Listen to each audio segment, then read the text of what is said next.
Ating mga taga-subaybay sa iba't ibang online platforms at sa lahat ng ating mga kadiboto sa iba't ibang panig ng Pilipinas at maging sa buong mundo kung saan tayo ay naaabot ngayon ng ating live streaming. Mapayapang umaga din po sa inyong lahat. Purihin at dakilain natin ang ating Panginoon, ang mahal na poong Jesus Nazareno. Mga kapatid kay Kristo at mga kadiboto, malugod po namin kayong tinatanggap sa Basilica Minor at Pambansang Dambana ni Jesus Nazareno. Una, paumanhin po sa aking boses. Kagabi po ako ang nagmisa sa ating healing mass at napakadaming tao po ang dumalo. Meron pa nga pong lumapit sa akin, galing pa siyang Cebu. First time pumunta sa Manila para makadalo ng healing mass.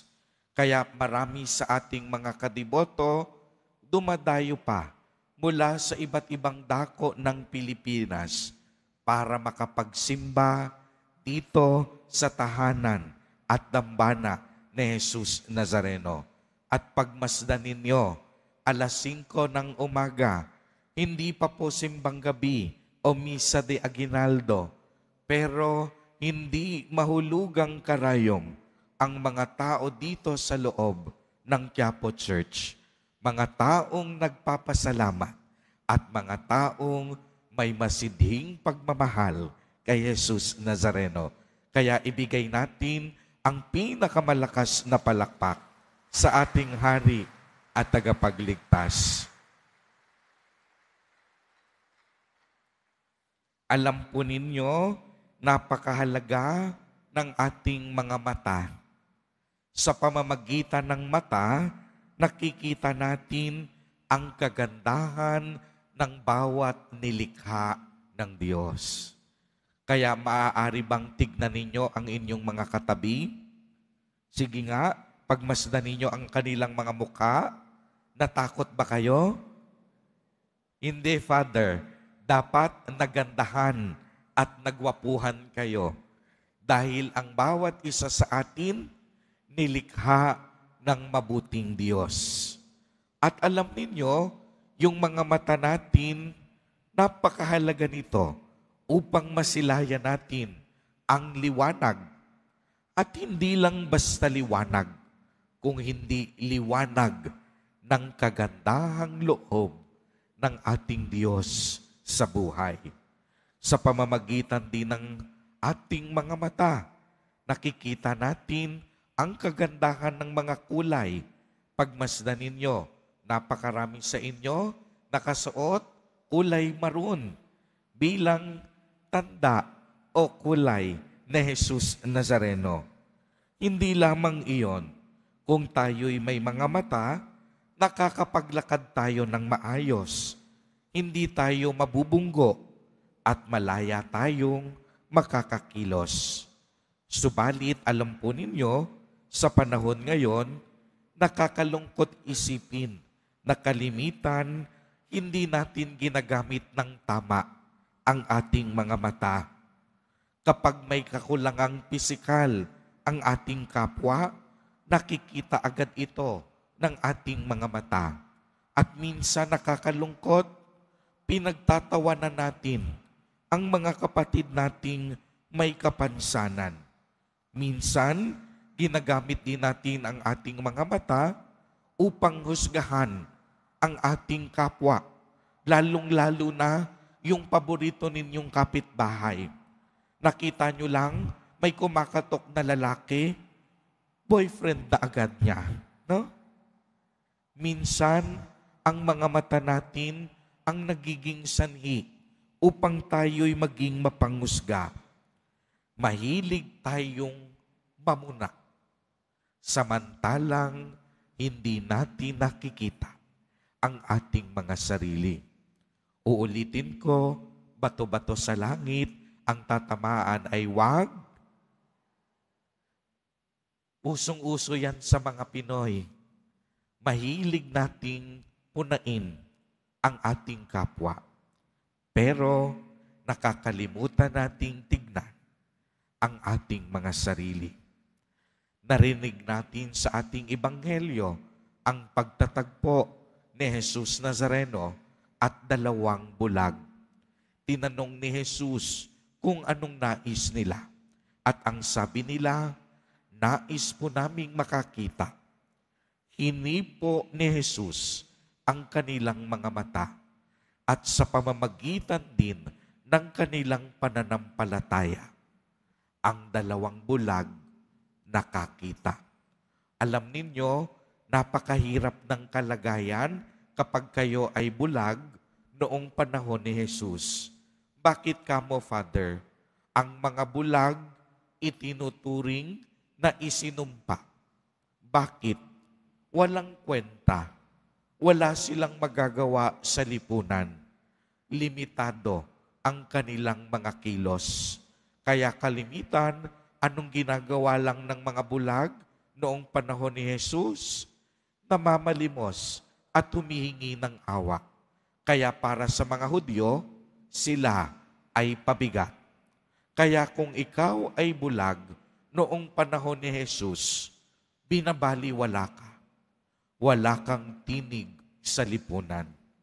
Pero pagmasdan ninyo sa Jesus Nazareno na ating Panginoon at Diyos, malaki at espesyal sa kaniyang puso ang mga may kapansanan kagaya ng mga bulag.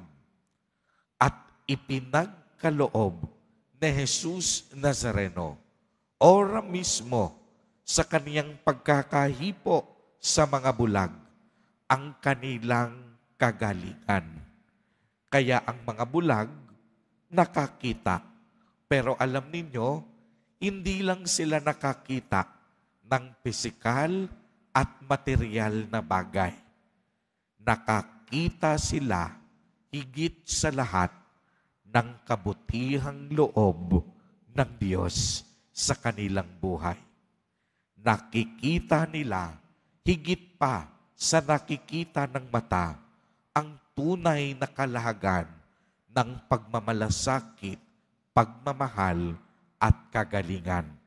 Kaya pagmasdan ninyo ang ginawa nila, anong sabi ni Jesus? Huwag niyong ipapamalita, huwag niyong sasabihin sa iba na kayo'y gumaling. Pero dahil sa labis na kaligayahan, dahil sa nakita nila ang kabutihan at pagmamahal ng Diyos, hindi nila napigilan ang kanilang sarili upang ipamalita ang kadakilaan ng Diyos. Mga kapatid, ito dapat ang ginagawa natin sa ating mga mata, na nakikita at nararamdaman natin ang kabutihan at kagandahang loob ng Diyos sa ating buhay. Kaya nga kapag nakita ng mata, dapat ipinapamalita, ibinabahagi sa iba ang kabutihan ng Diyos na ating nadama.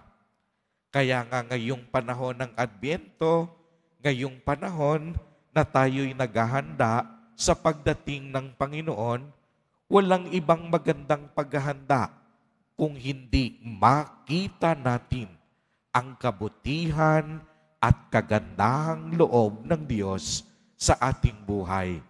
At hindi lang basta makita ng mata, kung hindi ibahagi ang mabubuting natanggap natin para sa masigit na nangangailangan.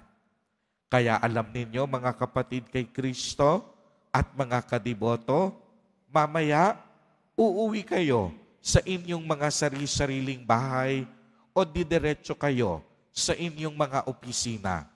Paglabas ninyo ng simbahan, maaaring maraming sitwasyon ang maaaring magpainit ng inyong ulo sa napakadaming hindi magagandang makikita ng inyong mga mata. Pero ang hamon sa atin, sa mga nakikita ng inyong mga mata, Ano ba ang ating uunahin? Ang galit, puot, hinanakit, o ang kapatawaran, pagmamalasakit, at pagbibigayan na itinuturo sa atin ni Jesus Nazareno? Kaya nga ang nakalulungkot, marami sa atin, klarado ang paningin, dalawa ang mga mata, ngunit nagbubulag-bulagan naman sa pangangailangan ng ibang tao. Marami sa atin nakakakita ng maliwanag, pero sarili lamang ang inaatupag sa buhay.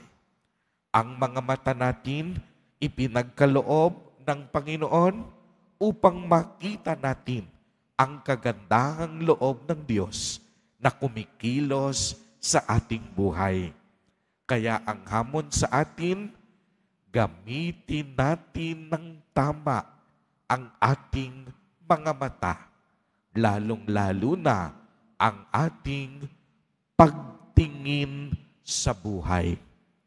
Huwag po tayong magbulag-bulagan sa pangangailangan ng ibang tao, lalong-lalo na sa mga dukha at naghihikahos.